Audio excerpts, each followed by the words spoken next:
Welcome to IB Unplugged, a Cognigy podcast for IBDP educators that tackles your submitted questions and challenges by connecting you with experts and peers who share their ideas and stories from real classrooms. Hi, everybody. Welcome to an episode of IB Unplugged. I'm Courtney Marlene. I'm John Patton. And we are very happy to be coming to you from St. Gilgen in Austria to record this episode. And for this episode, we get to talk with Lance King, who is somebody that I've had the pleasure of doing different workshops with over the years, and he's here to talk about ATLs. Lance is an internationally recognized author, teacher, workshop facilitator who in the last 30 years has worked in over 300 schools in 39 countries with many thousands of students, teachers, and parents. He is the creator of the Art of Learning program, taught to over 250,000 students worldwide. And within the IB, he's designed and developed the Approaches to Learning framework for both the MYP and DP programs. He is a sought-out presenter for his workshops for teachers, students, and parents. He's the author of 7 books on teaching and learning, and he is married with 4 grown children and lives in New Zealand. And talking with Lance was absolutely incredible. There's so many things from this episode that you could pull out as like highlights and key takeaways. So we just want to dive straight in here because there's something for every educator in this conversation with Lance. We hope you enjoy the show.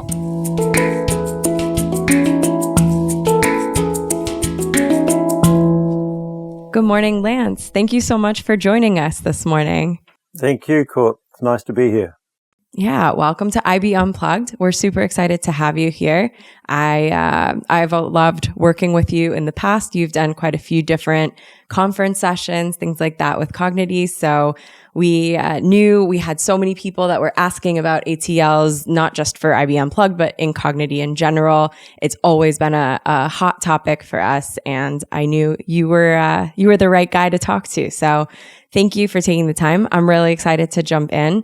And so before we kind of dive right into the ATLs, something that we like to ask all of our guests is the big, wide question of why education? Why did you kind of go down this career path? Well, I guess, funnily enough, my first teaching job was simply, I never ever considered myself to be a teacher.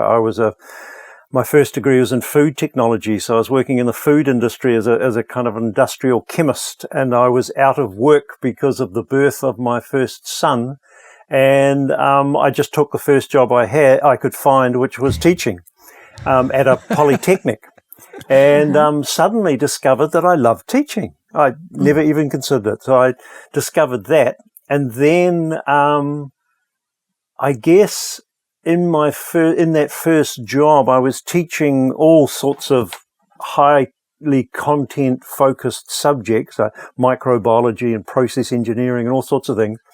And I discovered that the best students in the class weren't necessarily the smartest students.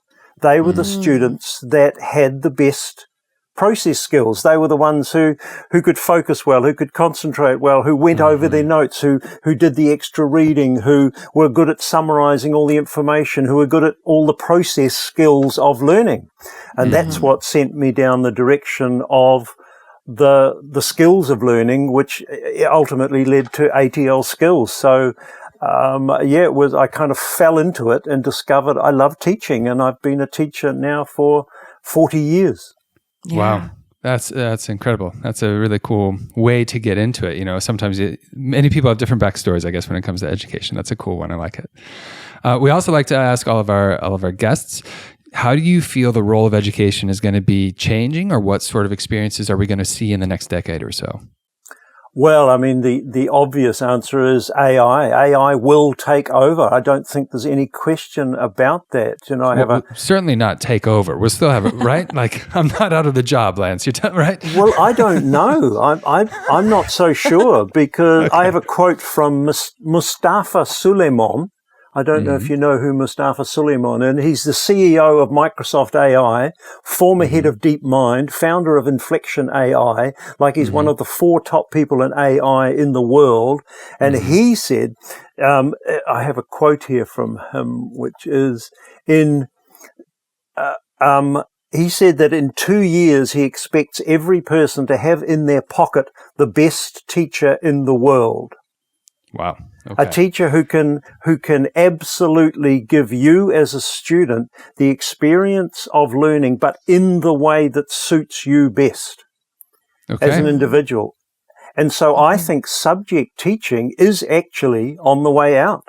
I think that subject teachers will be replaced by AI, and not in the long-term future. I think subject teaching is actually a thing of the past. I did a keynote presentation at a conference in Korea just a couple of months ago, and this was the substance of my keynote, and it did not go down well. I was going to say, weird. I wonder why. I'm smiling right now, but I know my anxiety levels just went up as you said that. Like I feel my blood pressure change right now, just going, okay, this thing I've dedicated my life to, probably need to pivot, right? Mm-hmm. Well, you see, the thing is, you haven't just dedicated your life to teaching a subject. You're also probably really good at the process of learning that subject. So that I think the shift is going to have to be for subject teachers to move from delivering content to focusing on process, to become basically ATL teachers. I think the future of education is everyone becomes an ATL teacher, which I think is a great move.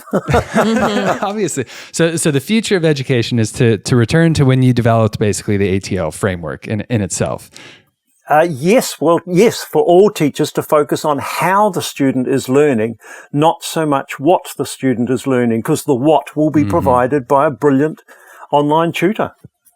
Nice. So really effective teaching and learning of the ATL skills will help to create those lifelong learners then. And then I guess in that respect, are we still able to fulfill like the mission of the IB and this idea of like creating a better, more peaceful world, intercultural understanding, respect, that sort of thing that's going to come from really effective ATL skills. And therefore we don't really need to focus on the subject. We just need to get lifelong learners.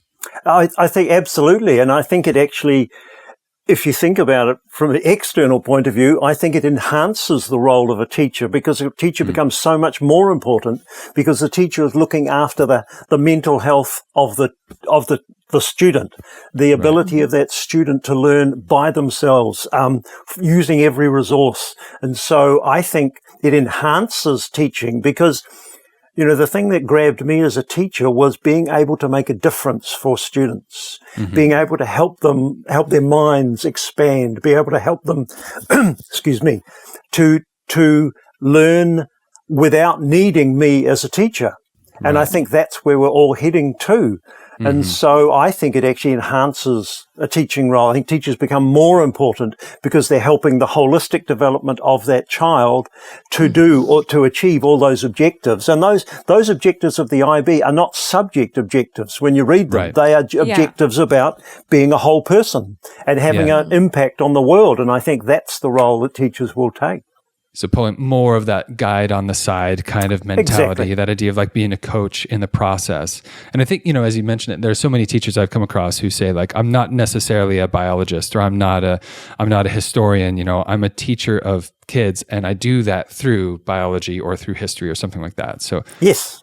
Okay, good. I've just calmed down. I feel better now. I was stressed. Sorry, I feel better now. Thanks. Sorry. I think it's great. And I think it's important to have the conversation. Sometimes you start with that big, bold statement of, no more teachers. And then it's like, okay, no, we're going to break this down. And what does this actually mean? But then it's about what value can you bring into your job? And I mean, I think that teachers they're not all teachers, and maybe to the IB is maybe one of the more progressive options, but there are teachers that are teaching the exact same way that their teachers' teachers have been teaching. And this is forcing you out of that kind of lack of evolution of the profession. Yes. Yeah. Yes, I think the essential nature of teaching, where one teacher stands in front of a group of students and delivers their wisdom, hasn't changed for 4,000 years. Yeah. And we have tablets from Sumeria which show exactly the same thing. And I think that's the thing that's going to change. It's that no longer will it be subject delivery. It will be like they've always said, no one cares how much you know until they know how much you care. It's the caring nature of teaching. It's the ability to connect with students at an emotional level and the ability to help that child to cope with their world. That's going to be the future role, I think, which is much more fulfilling as a teacher than delivering biology or delivering whatever it is people deliver. I think it's a much more connected way of being a facilitator. Absolutely.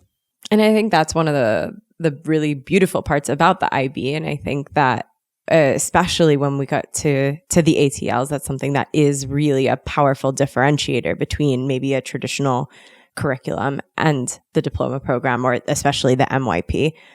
But I mean, you designed the ATL framework, and you were able to create this really powerful part of the IB program. And I would love for you to just talk a little bit about that process of how you were able to create that, and really ultimately how you came to that model.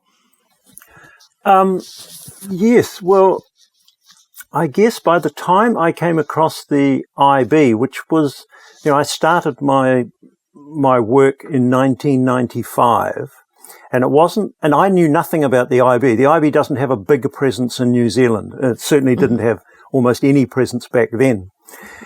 And so I was delivering workshops for students, teaching students how to learn more effectively. And that's where I started. And I delivered them all over New Zealand for many years. I had other people worked for me, and I had 6 people on the road at one stage running these courses in schools. That's and cool. Then there was a big change in the funding that the government made available for things like what I did. And so I started to look offshore for work. And the first place I went to was England. Because they had a similar curriculum to New Zealand, but the seasons were around the other way. So when there was no work in New Zealand, there was work in England. So I started going to England, and the stop-off point halfway to England from New Zealand is Thailand. And we had some friends who lived in Thailand, so I used to stay with them. And after a while, I picked up some schools in Bangkok that I would work in. And one of the schools was NIST. And NIST, the deputy principal of NIST at the time was Malcolm Nicholson. And Malcolm saw me work with the students in class. Every year I'd pass through and I'd do 2 or 3 workshops, work with the students, and then leave. And he saw that what I did seemed to have a very positive effect. And so then Malcolm became the development director for the new MYP at the head office at that point, which was in Wales, in Cardiff. I was going to say in the 90s, that would have been in Cardiff. Yes. And so he got in touch with me and he said, look, I want to redevelop the whole ATL thing. I think we need to put more emphasis on it. Can you help? And so I wrote some papers for him. And the upshot of that was he ended up asking me to develop a new MYP ATL framework. And so I just did lots and lots of research about how people taught these kind of skills, and built the framework over 6 months or so. And then he moved on to become the development director for the DP, and I redid the whole thing for the DP. And so the basis of the framework was just simply all the research I could do at the time on who taught these kind of skills and how did they teach them and what were the existing frameworks, and just developed it from there. Yeah. It's really actually quite amazing because, like I'm a DP coordinator at my school, and, often when I'm presenting about the ATLs or helping students or teachers kind of understand a little bit more about why these are important, I'm often like relating to, Forbes projections for like the skills that are going to be most useful in the next 5 to 10 years or something like this, or like top 10 skills that are going to be necessary for university or careers. And every single time that comes out over the last 15 years or so I've been doing this, it's like you constantly see the ATLs pull out from it. So obviously you did some great research at the time to find something that stands the test of time. And at the top of the show, we were talking about how is education going to evolve over the next few years? And I think you're right. Like, it's still going to come back to these 5 essential sort of ATLs, developing these things within our students and our young people and really trying to focus in on those. So I guess I'm just kind of singing some praises right now. Like, I think you nailed it in many respects. But I guess, with that regard, are there any, when you think about those kind of key ATLs, are there some that are maybe misunderstood, or maybe less, they're not delivered so well, or they kind of get less emphasis compared to others, and that could relate back to like traditional styles of teaching? Or are there, I guess, is there one that's neglected compared to others, in your opinion? Well, you're right, John. It's very interesting because the work I was doing in 1995 with students when I started out I started with the skills that were most obvious, the exam passing skills, the skills you need to pass exams. So, you need to be able to focus, you need to be able to concentrate, you need to be able to summarize information really well, you need to be able to remember well, you need to be able to, et cetera, et cetera, et cetera. All the basic cognitive skills. Mm-hmm. But it became clear relatively early that those skills were all really important. But if a child didn't know how to self-motivate, for example, didn't know how to overcome procrastination, didn't know how to persevere, didn't know how to feel good about the outcome, the purpose, the reason for doing what they were doing, then they wouldn't even get started. Right. And so the affective, what tends to get put into the affective group, the skills that are more emotionally based, those became much more significant. And so all the work I ever did working with students always had a blend of the emotionally based skills. What is the purpose of that exam? How do you generate intrinsic motivation? How do you overcome your tendency not to want to work? How do you get yourself to do the study when you need to, but you really don't feel like doing it? All those kind of skills became significantly more important. And that led to all the work that I did on failure. And so my master's was all about learning from failure, what I call failing well. And that actually became the key, the core of everything that I did by the time I was working with the IB. And so that is something that is, I don't know how well that is addressed by teachers, because I haven't, I guess, really gone back into classrooms and looked at how teachers teach that. But to me, that's the essence of all learning, is learning how to deal well with life when it doesn't work out the way you want it to, how to deal well with failure. And so I guess that would be the one I would focus on as being the thing that is most important to all forms of academic and emotional success, and is the one that is probably the least well explained, the least well understood, the least well taught.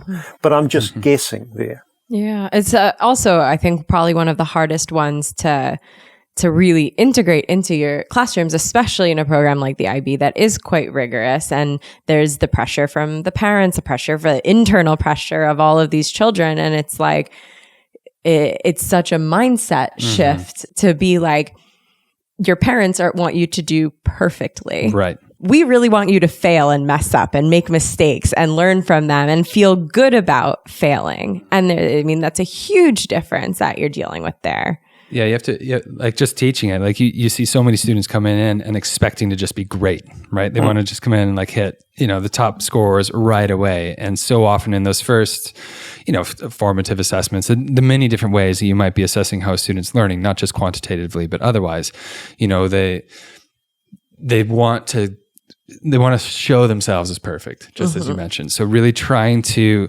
reshape that a bit and understand this idea of like formative type assessment. And this is a process that like failing is actually very, very good. So let's try to create an environment that's really quite safe and that you feel comfortable trying, failing, and getting better at it. It's an explorative practice, I think, for most educators, for sure. But I think there is I mean, everything you said is correct, but I think there are some very simple things that teachers can do in the classroom which reinforce this model. It's like, for example, if you're a subject teacher and you've just handed out a test and the students have got their results back from a test, what do you do when you hand the papers back? Mm-hmm. Because it seems to me the most important thing to do from a student's point of view at that moment is to look at the result and not so much look at the score, the grade, the mark, but to look at the questions you got wrong. Mm-hmm. And the most important thing to do with every question you got wrong is to find the right answer and rewrite the answer to that question. Actually physically sit down and rewrite the answer. It doesn't matter how big it is, rewrite the answer. Yeah. Right. Now, if that is done as a homework assignment, so the teacher says, take your paper home and I want you to work out what you did wrong and rewrite it. That is one way to do it, which has some impact. But if I feel like you're leading to that's not the right way to do it. Well, I think that's a step, but I think it would be much more significant for the students if that step was done in the classroom. So if the teacher said, in my classroom, I'm going to put a whole lot of emphasis on people learning from their mistakes. So I'm going to give them time to learn from their mistakes. I'm going to put the students together into groups and learn from each other so that everyone, so after I've handed the test papers back, everyone is going to work on all the things they got wrong and rewrite those answers, but we're going to do it in the classroom. And you can ask me and you can consult and we're going to work it through until everyone has got a perfect paper written. And then we're finished. So what I've done in my classroom, I've said that for any assessment, there are 3 possible outcomes. You can succeed, you can fail badly, or you can fail well. Right. And 2 of those are positive. Yeah. So I'm saying in my classroom, it's just as good to fail well as it is to succeed first time. Yeah. And if you think about it, most kids think about assessment as being a pass-fail situation. There are only 2 possible outcomes, and they're about 50-50. Now I've created 3 outcomes, and 2 of them are positive. So I've actually increased the possibility of a positive outcome by 25%. And so suddenly every child has actually got a higher motivation to try, because it's not just a pass-fail situation. You've always got the possibility of redoing the answer and learning from your own mistake. It reminds me, I had the pleasure of working with a colleague named Kenny Dowell for a while, and he would always say, try, fail, try again, fail better, and just kind of keep that mantra going, which I think is, it just, as you were mentioning that, it really reminded me a lot of that process. But, as you were talking there, I could hear kind of every IBDP teacher kind of screaming in my ear, like, but then there's no time for the content. When am I going to get all this content done? If I spend all this time like developing resilience on like how to fail better and how to learn from my mistakes and create a perfect answer, I can just hear them being like, but that's going to be, 2-3 hours of a lesson spent on just this exam, and I got to get going. Yes. So, I guess like I know I've got some strategies with regard to like flipping a classroom, for example, and doing a lot more content stuff outside of the classroom. I use Cognigy for that, and that helps a ton in terms of getting that information across.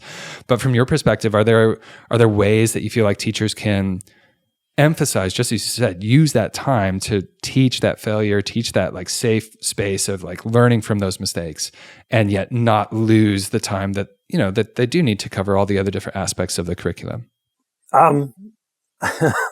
Or does this come back to we're no longer going to be teachers of content anyway, so just focus on this? Well, I guess that's the ultimate answer for sure. But there is no easy answer. I mean, the DP is overloaded with content. There is no question of that. There is too much content, which restricts the ability to go through the process of failing well, like I said, but it also restricts the ability to teach ATL skills because there is no extra time. And I mean, that's the essential problem, which, as you said, once we get to the AI tutor environment, we will be able to get past this. Until then, teachers are totally focused on delivery of content. on getting this information across in a way that's understood by the students so they can move on to the next piece of content. And this is the essential problem in all forms of education, not just the DP. It's the same problem everywhere. And it's a difficult problem, which as I said, I think will be solved by the AI tutor interface. This is great. You've taken me from being scared of AI to being comfortable with it to now excited. That was a nice little journey that we went on together. I appreciate that. Thank you. But I think it's a wonderful environment. I think it's the best possible thing that could happen to education, because as a teacher, you get stuck at so much content delivery. Because you're trying to pass this knowledge across to a student in a way that helps them to understand it. If that part of your job was taken away, you could actually focus on what was most important. Yeah. And I mean, for the existing teacher, before we get to that point, I think that the whole failing well and ATL thing is more about changing a mindset, to use an overused term. It's to do with trying to make sure that in every lesson we're focused as much on the process of learning as we are on the content of learning. And that shouldn't require much time, it seems to me. I mean, the content that I've always taught has been process. So I've always taught the process. I've not been a content teacher since about 1995. Yes, that's when I shifted from being content to process teacher. And so I can't say with any assurance that a teacher can focus on the process of learning without using up valuable time. But it seems to me that focusing on the process of learning always increases the efficiency of learning and the effectiveness of learning.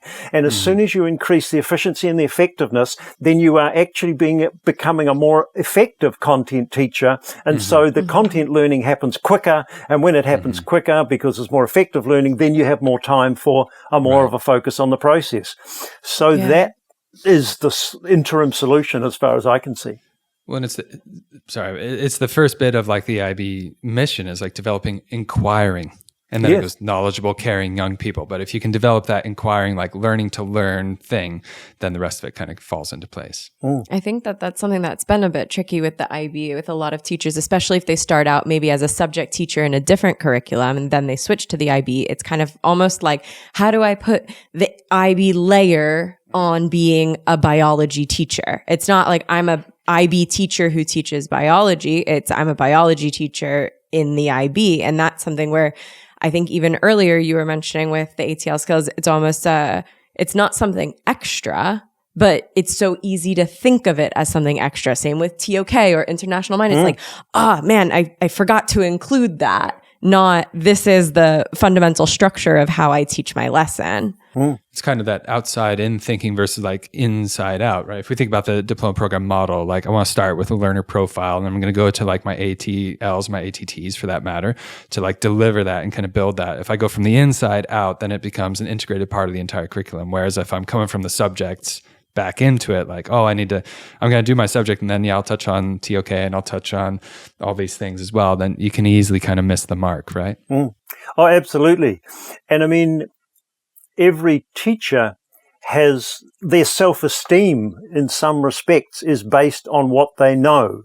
And what they know is their subject matter. And so I am a biologist. I am a physicist. I am an English teacher. It is my content that makes me feel valued. And so to suggest to a teacher that actually that's only half the job, the other half is the process, maybe that's a bit threatening to the self-esteem of a teacher, because a teacher doesn't necessarily understand or understand how to teach the process of learning, but they do understand absolutely how to teach their content. So the natural inclination is to focus entirely on the content and treat the process as being the extra piece, the extra bit that maybe I'll get around to and maybe not.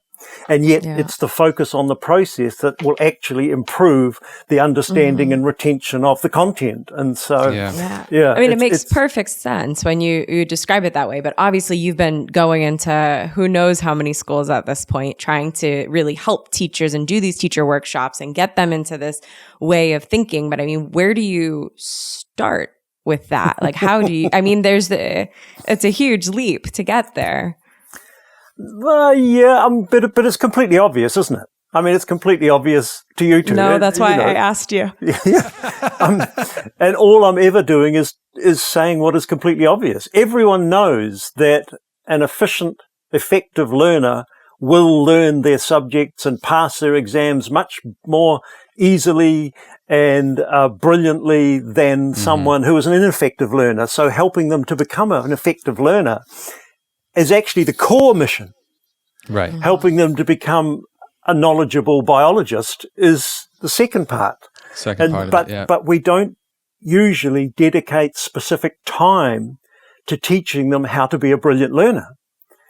We assume that, well, some of them will and some of them won't, and that's just, evolution, that's just the way of the process. That's just the process, yes. My whole mission is actually to get teachers to explicitly teach the ATL skills, which then crashes straight into exactly what John said before about, yes, but where am I going to get the time to do this? And so I just focus on strategies that teachers can use to help children to become better learners, like through homework tasks and through a process, using process assessment as well as content assessment and various tools to help the child become much more aware of how they learn while they are doing the learning. Today's Cog Tip was submitted by Jayshree Vinod, who is offering help on how to best use Cognigy in your classroom. Jayshree says, one of my top tips for using Cognigy effectively is leveraging the adaptive assignments feature to personalize student learning. I can ensure differentiated instruction and targeted support by assigning specific readings, practice questions, or quizzes based on each student's strengths and weaknesses. Additionally, I find real-time analytics extremely useful for tracking student progress. It helps identify which concepts need reinforcement, allowing me to plan intervention strategies accordingly. And do you find that that's accessible for all students kind of everywhere? I teach in an international school where we have students that come from all sorts of different backgrounds, and therefore like their expectations of what education is going to be comes with their culture and where they're from in terms of like what their parents are putting on them. And here's what the scores mean, and here's what the numbers mean. And this is, they may have come from an educational system that is very like, learn this and just spit it back to me kind of thing. Less about learning how to learn, less about analytical, critical thinking skills, that sort of stuff. And definitely no failing. And definitely no failing, So at least, obviously I'm speaking from a bit of personal experience, you have some of those students who I find are really, they're quite open to trying out this stuff. They recognize that you're developing a learner, but then you also find some resistance from some students who are just like, but what do I actually need to know for the test? And they constantly kind of comes back to that because so much of their identity is wrapped up in that like quantitative measurement of who they are. And I guess in your experiences, have these sort of strategies worked regardless of where people are from? Or do you find like there's another way to approach those students who might have a bit more of a fixed mindset to this? Certainly the strategies have worked I've worked in 39 countries. I've worked in over 300 schools. All the strategies work in every single environment I've ever been in. But yes, John, bad question. Carry on. No, it's a perfectly reasonable question because the but is that students are completely pragmatic. Absolutely. Most pragmatic people on the planet is a DP student who will only do what works. But you can use that. It's why, when teachers starts to teach an ATL skill, the students say, is it in the test? Right. And the teachers has to say, well, no. And they say, well, why are we learning it? Right. And so there has to be a selling job done for students. Now, I've run full day workshops for students for over 30 years. And half-day workshops as well. But the most important thing I have to do in those workshops is prove to the students right at the beginning that I can improve their ability to learn. Mm-hmm. That in a very short exercise, I can show them that they can get more out of their mind than they realize. Mm-hmm. That they can do things that they thought were impossible. Now, once you've done that, students are so pragmatic that they go, oh, that worked. Okay, I'll do that. And I mean, once you've got over that hurdle of showing them that they can improve the efficiency, effectiveness of their learning, and they can learn things that they didn't know were possible, bingo, everything else just works. They go, oh, okay, I'll do that, because they're pragmatically oriented towards wanting to improve their own success. Mm-hmm. Mm-hmm. So you have to be a magician, is what I just heard. You have to do a magic, like get them to, no, just kidding. It's very, very simple. I mean, I'll give you an example. I'm going to demonstrate what I do with students to help them discover that they can do things that they think are impossible. Okay. So I'll be standing in front of a group of students and I'll say to them, first we do an exercise on visualization, where I get them to do a certain physical stretch, and then I get them to run through a visualization, and then when they do the same stretch again, they find they go much further. And they're suddenly intrigued, because just by using your mind, you've actually increased an ability. And that is intriguing for them. So I've got the curiosity going by that point. And then I say to them, okay, so now we have to apply what you've just learned to a real life learning situation. So what I'm going to do is I'm going to attempt to teach you something which you might think is impossible. And you'd have to agree that if I can teach you how to do that, then I've obviously got some magic. I've got something that will help you to learn more effectively. And they're all kind of nodding by this stage. And I say to them, so what I'm going to do is I'm going to teach you how to do this. For those of you who are only listening, we've got some juggling going on. Yeah. Yes. So I'm going to teach them how to do this. And whoops, I'm getting caught up in my mic. Yeah, you're getting caught up in the mic wire there. That's pretty good. And so what happens is, by this stage, the students, some of them are thinking, that's impossible. I can't do that. That's ridiculous. Some of them are thinking, yeah, that'll be great. But a lot of them are thinking, that's impossible. I could never do that. I've never been any good at ball skills. I've never been any good at that sort of thing. And so then I take them through a whole process of getting them to notice their internal dialogue, the way they talk to themselves, getting them to notice what they imagine, what they visualize, and take them through a step-by-step process of, I guess, skill building. You start with the very simplest step and move on and move on and move on. And within 15 minutes or so, most of them are juggling. Yeah. And by the end of the day, they're all I carry bags of like 3 balls for every student, 40 students. Yes, so I've got hundreds and hundreds of juggling balls in wheelie bags all around the world that I airport security is probably sitting there being like, what is this man doing?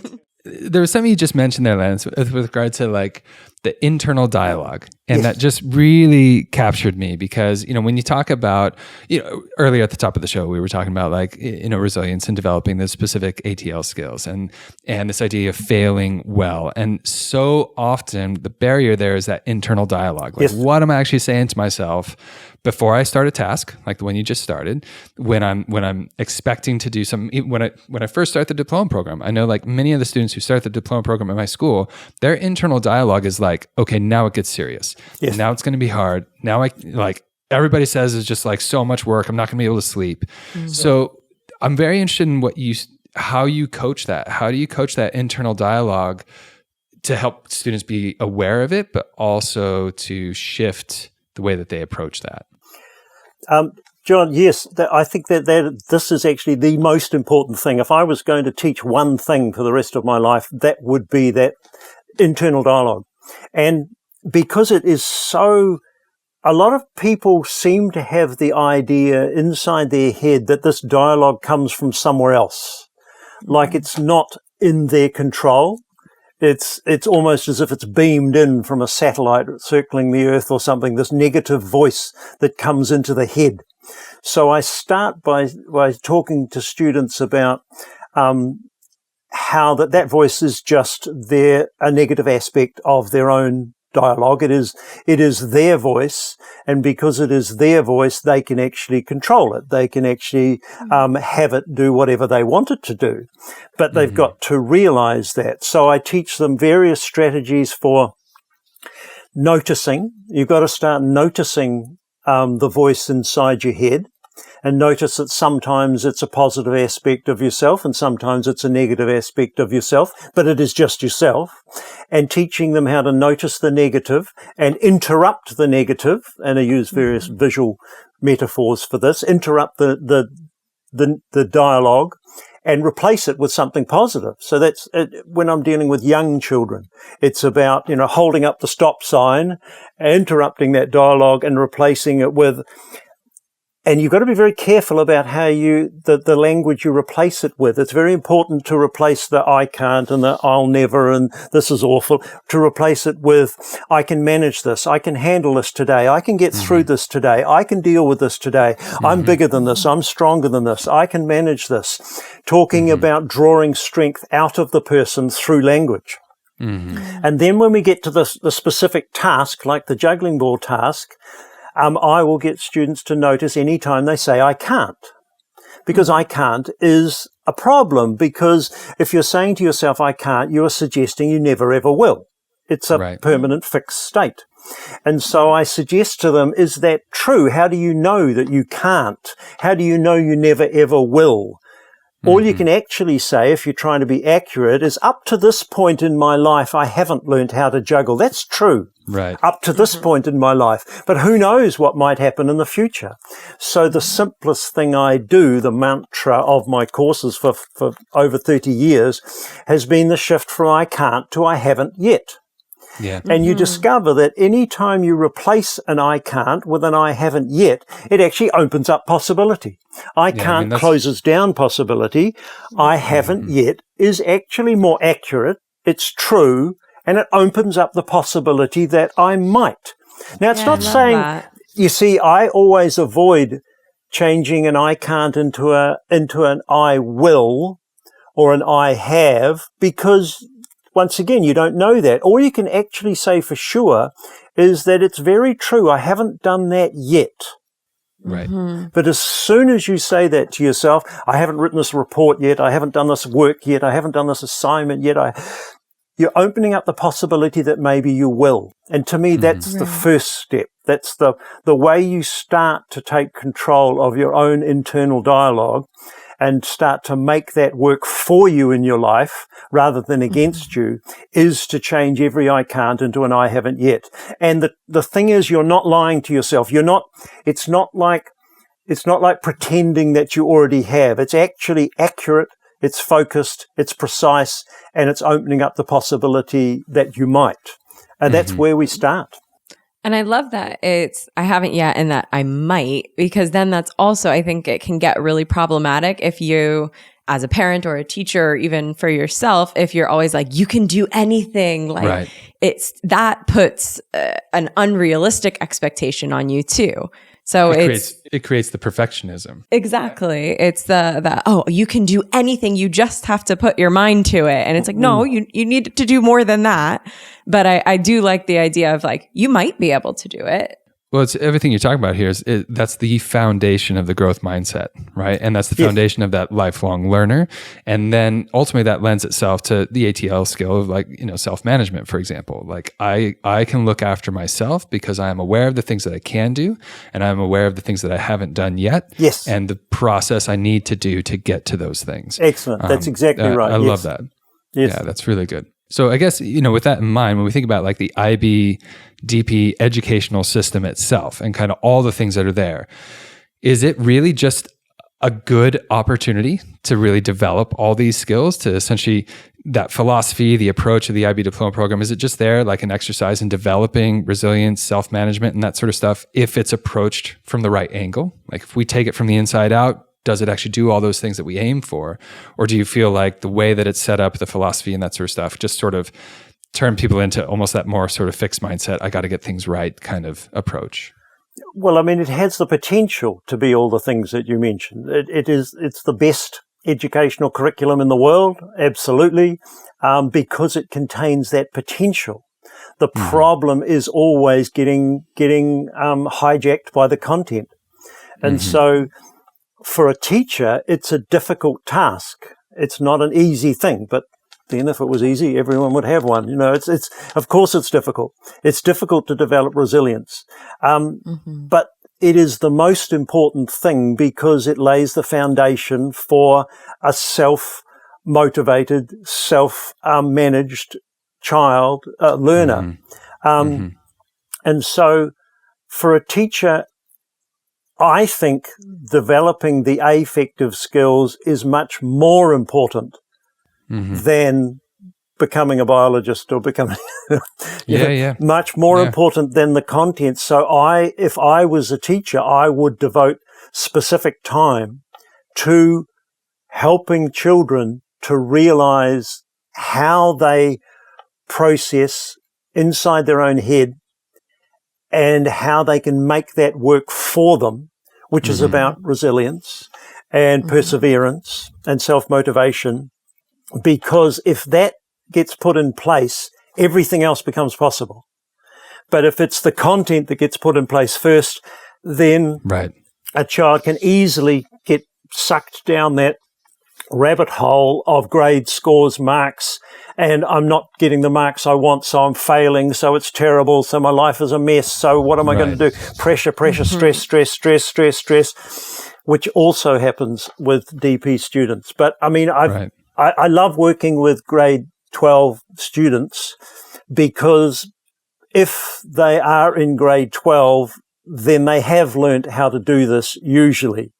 Well, I guess 50% of them at least. Sometimes. And they're wonderful because they've realized it themselves. But I mean, I think that ultimately we need to have specific lessons on ATL skills. We need to be explicitly teaching them the most important skills that set them up as a resourceful, resilient learner. But we need to be teaching those explicitly and specifically, which means time. And of course, there is no time. So we've got to come up with a different way to do it. Yes. You got to create it, right? And I think any educator could listen to what we're talking about right now and recognize, when you talk about that internal dialogue, it's very easy to make the leap, not just in the self-management skill, for example, but you can see how an internal dialogue that says like, I haven't done this yet, can support with like research skills. It can support with social skills. It can support with the communication skills, with the thinking skills, like how to think more critically. So you really do recognize, like I keep visualizing like a slingshot, in terms of content. If it has to kind of go at this direction, I'm going to stop and I'm going to kind of like pull back into just like ways of thinking, powers of the mind, and how I'm going to approach these things. And by investing that time, almost kind of going, for lack of a better term, backwards a bit, once I've got those sort of skills, I'm going to slingshot through the content and actually catch up and have that time. Essentially what you were talking about at the top of the show. But I mean, it's one of the problems is that it's a very individual thing, and different children develop these skills at different ages, and within one class, it's very difficult for a teacher to focus on helping the ones who aren't proficient at managing their own mind, and continuing with the ones who do. It becomes an individualized. You just inspired thing. me a ton, though, because that's our role as teachers, right? Is to get to know our kids well, to understand each one and help them grow. So. Look at that. The whole journey here. Now I'm like fully inspired. Thank you. Yes, it's good. Are you an IB educator wanting to improve your practice and needing just a bit more support getting there? Have you ever wanted to learn more about a specific aspect of the DP program or ask a question to an educational theorist about a specific IB aspect? IB Unplugged is the place for you. Simply visit cognity.com/IB Unplugged to submit your question to us and have your question explored in more detail in an upcoming episode. And now, back to the show. I think that in the past, one of the workshops that you've done with us was strictly on resilience. And I think maybe because of that workshop, maybe because it's just a really great part of it, that's one piece that really has resonated with me and stuck with me. And I think that it's something that you can argue is the main way you will succeed in the diploma program. Like if you don't build resilience, you are going to have an extremely difficult time getting through the diploma program. And so I think I liked some of your examples, especially with the failing and things like that. But do you have any tips? You were saying, how can you explicitly teach resilience for DP students? The difference between teaching cognitive skills and teaching affective skills, to me, is that if you're teaching cognitive skills like how to make a good exam study timetable, how to summarize information, how to remember well. You, as a teacher, you can give students practical examples of how other people do that. Because there are the best ways to summarize information, the best ways to remember, they're all there. They're very easy. But when we're teaching something like resilience, it's not something that I can say to you, this is the best way for you to become resilient. Right. But if I explored your life in enough detail, I would be able to find moments in your life when you were astonishingly resilient. And it may not be in an academic situation, it may be in a completely different situation, but a time when you had to face something that was really difficult and you managed to pull yourself together, you managed to harness the resources and overcome that difficulty and get to a successful outcome. So how did you do that? You see, that's the key question, is to utilize your own, you see, every student knows how to persist. They know how to persevere. They know how to self-motivate. They know how to be resilient because they have done it somewhere in their life. But they may not relate that to an academic situation. It may have been on the football field when they fell over half a dozen times, but they managed to get themselves back up and get back into the game. How did they do that? You see, that's the thing to explore. So in all my books, the sections on affective skills are all, well, part of them anyway, is about getting students to reflect on their own life, on moments when they were resilient and work out how they did that. Right. And then also I get them to do exercises on role modeling, like find role models who you aspire to be like, who you admire, and look at their life. You know, so many young people, they admire people who might be famous in some sphere or other, but they never actually explore their life and discover how did they get there. And so I ask them to read biographies. I ask them to find out what actually happened in that person's life that enabled them to become so successful. And you always find some key things. One is an extraordinary capacity for hard work. Another is the ability to learn from every experience, and the other is dealing well with failure, overcoming failure, coming back strong, working out what you haven't done right yet and making a change to that and coming back and doing it again. All those things exist in every successful person's life. But if a child doesn't research it and find out how their role model became so successful, then they don't realize that those are the things they need to develop themselves. So I've created lots and lots of exercises for students on these, which are in my student workbooks on ATL skills. And I guess these are the things that, you're trying to pull out from the student as well. Yes. As you were talking about, like, you need to know from the individual student for them to kind of go into their own experience bank and pull out what is that thing. That made me think back to the root of the word educate, which is, of course, to draw out, to pull out from the individual.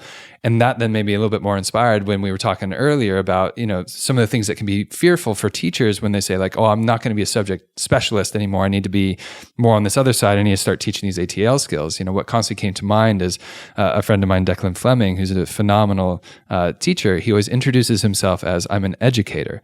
He doesn't say I'm a chemistry teacher. He says I'm an educator. And I think that's a really powerful just way of looking at things. Like, it's my role to draw out these experiences from the young person. It's my role to help the student identify their internal dialogue and what that's doing to their resilience development, their approach to learning skills, all these sort of things. And so I think, for any educators out there who may be a little bit apprehensive of like thinking of themselves not as a chemist, not as a physicist or whatever it might be, but now I'm an educator. I draw out the best from others. Yes, to draw out rather than to feed in. And I think a lot of teachers do get hooked up into the feeding in, because we have here's the syllabus, here's the content, and I have to feed that in. And that's my task, is to feed it in. Well, in fact, like you say, the more important thing you can do is to draw out. Yeah. And it's also suggesting to every student that I can't teach you how to manage your own emotional state. I can't teach you, and I don't have any right to. I don't have any right to tell you how to feel, but I can help you to draw out the detailed and nuanced, your own nuanced way of doing that, I can help you draw that out of yourself so you can look at it and work with that and develop that more for yourself. Mm-hmm. So yes, the difference between drawing out and feeding in. Yeah. And so let's say, if you get a school that kind of decides like, right, we get all this, we want to buy into that, we want to focus in on this idea of like drawing out, developing the ATL skills a little bit more than, let's say, the content. And I can think of schools, mine, for example, and a few others who explicitly report on ATL skills, for example. Like we want to show like this is an emphasis, this is an important thing. So it's something that shows up in our reports. It's something that we have our students reflect on. We'll have teachers comment on your collaboration skills, your communication skills, all this sort of stuff to kind of pull that out.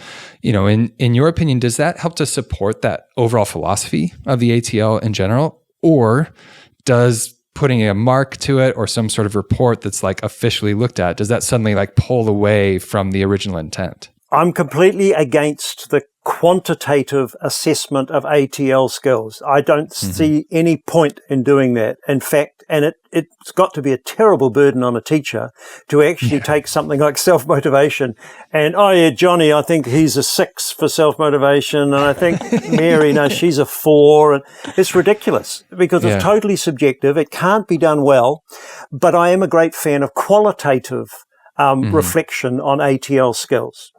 And so for a teacher to notice, to take notes throughout the year and to give because usually this is going back to parents, isn't it?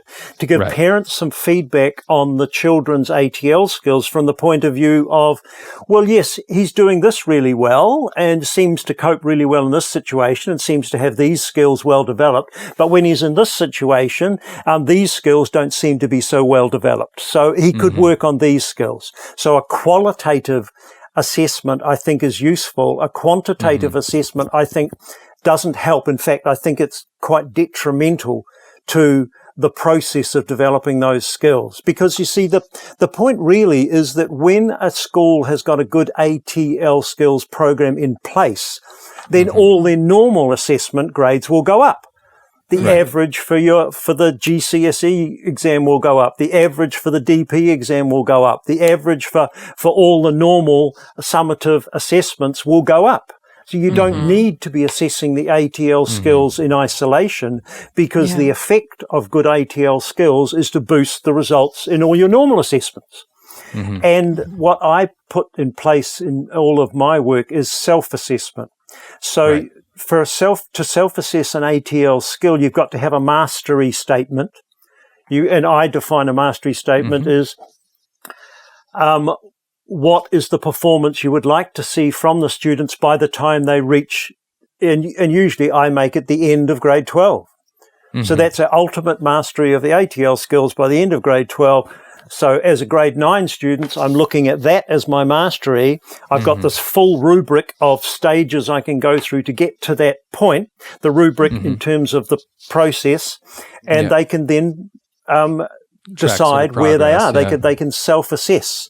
And I just use one simple rubric for all ATL skills. So not turning each ATL skill into a rubric of its own, just one rubric, which is about skill development. I'm not very good at this. I'm getting better at this. I can now do it by myself. I can now do it without any teacher help. I can, that sort of progression, for all ATL skills. I think self-assessment works really well.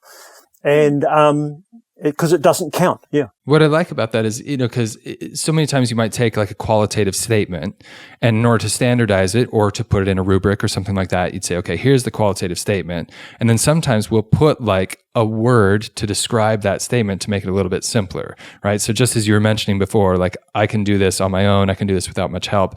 You might see some people say like, I'm a novice at this, or I'm, developing in this, I'm advanced in this, I'm an expert in it, and that sort of thing.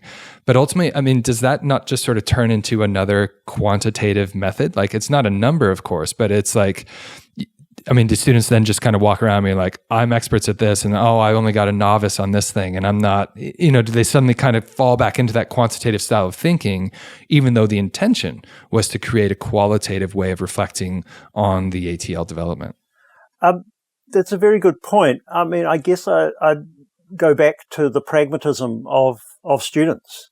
In order to develop an ATL skill, they have to see it as being beneficial to them. If it's not beneficial to them, then they won't do it, or they'll do it begrudgingly. So if you have to show them that by becoming a good researcher, by being able to identify the difference between primary and secondary sources, for example, that's a finite ATL skill. You have to show them that by learning that skill, they will actually be much better at inquiry learning, because they'll understand the difference between primary and secondary data. They'll go to the primary source. They'll always find the right data. They'll write better reports. They'll get better grades. It's going to work for them. So I think that the way is to get students to move up across that rubric to the mastery level. It's got to have a practical application of improving the grades that they're getting in their normal assessment. You know, one of the simplest things I've always done for more than 30 years is teach memory skills. And I've never understood why schools don't have a class on memory, because everyone can improve their memory. It's really easy to do. Everyone can. And yet we don't teach kids how to remember. And yet we expect them to remember an enormous amount of information. We don't teach them how to do that. We just think, well, the smart ones will remember and the others won't. And that's just life. Well, I think that's tragic. I think it's a waste of talent. And so, there's a good example. I can teach kids in 10 minutes. I can show them that I can double their memory. Just like that. It's very, very easy to do with simple exercises. And then suddenly what's happened for the student is they go, what just happened there?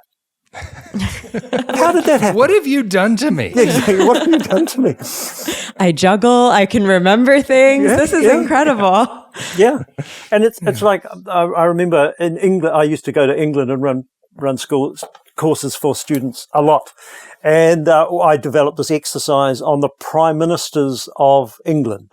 Now, these are simple memory techniques, which is not the same as developing understanding, but it's still amazing for students. So I'd get these students who never ever thought of themselves as having a decent memory at all. They always thought that they were underachieving. And I had this list. I think in the list it had, I'm trying to remember, it's quite a long time ago now, more than 40 names of British prime ministers, 40 names in a list. And I give them this page and I say, you're going to memorize all those names and you're going to memorize them in order and you're going to do it in the next 10 minutes. And they would all just think that's impossible. Then the internal monologue comes in and says, nope, that's not ridiculous. Happening. I haven't memorized this list yet. Yes, exactly. But 10 minutes later, they could do it. And they could do it and they could share it with their friends. And they could rattle off this list of 40 names. And they were so amazed. They were absolutely knocked out that half an hour ago, I thought I had a terrible memory. Now I realize that actually I have undiscovered ability, undiscovered talent. I can remember well. Now that's just one little exercise, a very simple exercise. But what it does for the child is it boosts their self-esteem. They suddenly feel like, hey, I can remember. Maybe I could remember my biology better. Maybe I could remember my languages better. Maybe I could. And suddenly that creates the possibility of them investing more effort into those areas and becoming much better in their subject. So, that's where it starts, I think. Simple exercises to develop the skills. Yeah. No, I think that's fantastic. And I think I want to wrap up with one last question, something that I think is really an interesting place for you to be as you developed this framework, and you probably had a pretty good idea of how you thought it would play out. And then it probably did not play out that way in a lot of different cases. And I think, John, we were talking about earlier, he made this amazing scavenger hunt, and he gets to the first clue, and what did you say? 0 people got it. They all ran in the opposite direction. So, I was like, oh, this will take them like 40 minutes. And then the first clue was like, it's right here in front of them. And they completely missed. And they just went like running in the opposite direction. I was like, oh my God, what have I done? We're going to be here forever.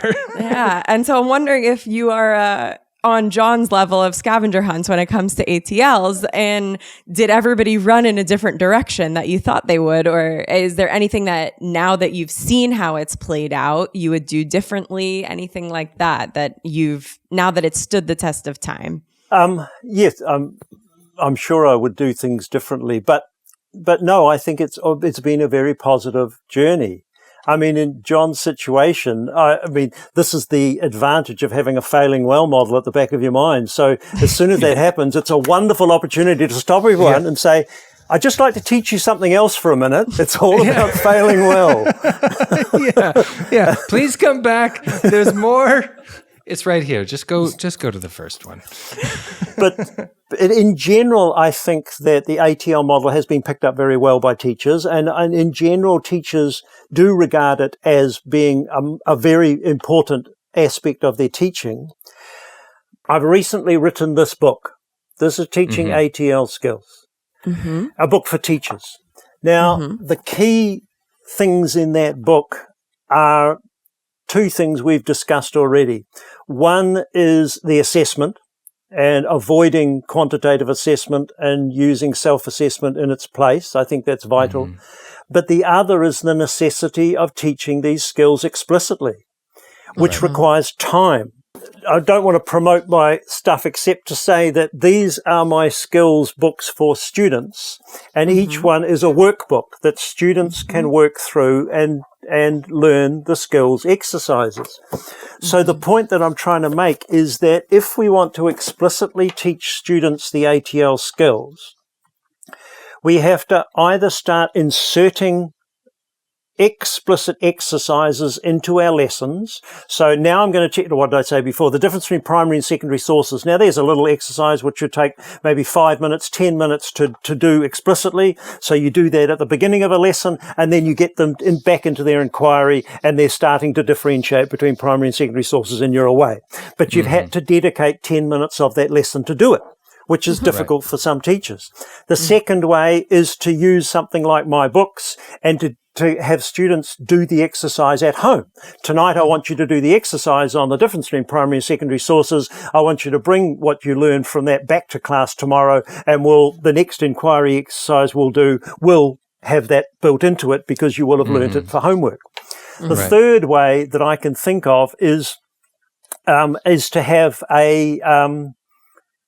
maybe an after-school class. And I know this sounds tricky, but every DP student has a CAS project they have to complete, correct? Right. Yep. Now, CAS, unfortunately, sometimes degenerates to going to the nearest old people's home and singing a song.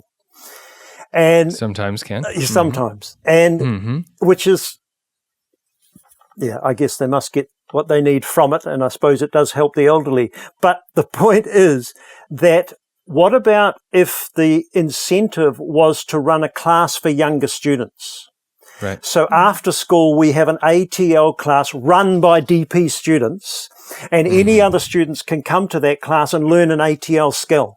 And it's an ATL skill that the DP student has chosen because it was one that seemed to help them improve their grades. So we have this grade improvement class run by DP students, which is a CAS project in itself. And it could be a huge CAS project that all students could be involved in by rotation. And what the benefit would be enormous for the younger students because they'd learn the skills they need in order to go forward. And so it's always finding the time. So if we're not going to take the content out of the DP, then somehow we need to find the time to teach these skills explicitly. The fourth method I haven't mentioned because it's almost heretical is to have 1 hour per week as an ATL skills class for every single student. Yeah. So 1 hour per week. Somehow you have to squeeze an extra hour into the timetable, and there has to be a teacher and there has to be resources for the teacher to teach an ATL. If every student had 1 hour per week learning an ATL skill, just the skill, then every teacher could start using that skill after that because the students will have already got the skill. Right. Now, I had a school in London. It was the Fahad Academy. And what they did was they set up that particular program, they set up an hour a week for every MYP student. And they bought all these books for their MYP students. So every student had a copy of this book. Mm-hmm. And so I went in and I ran a workshop with the teachers, teaching them how to teach from that book and how to get it across to the students. And I went away. And a year later, I went back. And I went back to the school and I talked to the teachers and said, well, how's it going? And they said, well, I don't know, seems to be going all right. Yeah. They didn't have much to say. So then, but then I went and talked to the students and I said to the students, how do you like the ATL class? And they said, we love it. Yeah. And I said, why do you love it? And they said, because it doesn't count. Really? They said, because it doesn't count. Because every other class, every single thing that they did in every other class, it counted. It was grades and scores and marks and it was counted. The ATL class didn't count. They could actually do whatever they wanted with guidance from the teacher and they could learn a skill. And when I went and looked at their books, they hadn't just done the exercises that we'd decided was going to be in the program for the year. They'd done all the other exercises too. And I asked them, how come you do? And they said, we do it in our own time. This is like an owner's manual for school. That was a comment I got from the child. This is like an owner's manual for school. This is how to do school. This is, and you see, that's the whole point. But to do it like that, you have to have time. And so somehow, this is the biggest problem in all education worldwide, not just IB, is how do you find the time? Where do you find the time? And can we find administrators bold enough and courageous enough to actually put a process-focused lesson in the curriculum of every child every week to teach them the skills they need to cope with the learning challenges that they have at that year level, at that grade, at that moment? And so you plan the learning skills curriculum to perfectly match the content curriculum so they're learning the skills they need when they need them, and they've got that skill, and then suddenly the teachers can start using it. And it encourages the teachers to use more inquiry learning because they know that the students coming to their class have already got the skills they need to handle inquiry learning. Right. So to me, that's the solution, and that's the next step forward, and that's what I wrote that book for teachers all about. So to me, that's where we got to go. But what I like about what we've said so far is that, like, okay, even if you're at a school that can't do that, they can't do that sort of 1 hour a week kind of thing, so much what you've mentioned here is kind of like... They can do it, John. They just haven't done it yet. Yeah. But no, a big part of it is just like that awareness of the mindset, sort of like there's the payoff, there's all the sort of stuff that's going to be the buy-in and that sort of stuff. And so it's really like being flexible and demonstrating that flexibility in our own selves. Like, don't be so fixed, don't be so controlled by the content coverage of that sort of stuff. Have some flexibility, take that risk, and take the time to really invest in that skill, recognizing that slingshot is still going to come into play, and you'll catch up on some of that other stuff. So, when you prioritize the great ways of how to learn, learning becomes better, as opposed to if I prioritize content, doesn't necessarily mean my learning is going to get a lot better. It just means I'll get through the content. And getting through the content is one of these pet peeves that I always have when I talk with teachers who are just like, I need to get through the content. I'm like, well, certainly education is more than getting through, right? It's something more than what we want to get from that. So I think even if you can't get that 1 hour a week, you can still shift a little bit of that mindset, try to break free of that fixed approach to the content and just saying, I have some control here. Yeah, absolutely. It's helping teachers to take a dual focus, a focus on process and content in every lesson. That's all ATL is attempting to do, I think. Yeah. Lance, thank you so much for this. This has been such a joy to talk about. It's been a really, a great conversation. I feel like I could keep this going for a really long time, except our time difference of 12 hours is not conducive to that. But we would love to continue this conversation another time, see what else we can learn. I think a lot of teachers will get a lot out of it. Absolutely. Yeah, this has been a ton of fun for me. Thanks for taking the time, Lance. Really, really enjoyable to speak with you about these things. Thank you, Court. Thank you, John. It's been great. IB Unplugged is a Cognity podcast hosted by John Patton and Courtney Marlene and produced by Catalina Gaffney. Be sure to subscribe or follow and share with your fellow IB educators. If you'd like to submit a topic, request, or question, please do so on cognity.com/IB Unplugged. let's keep the conversation going and support each other in teaching with confidence, creativity, and joy. See you next time.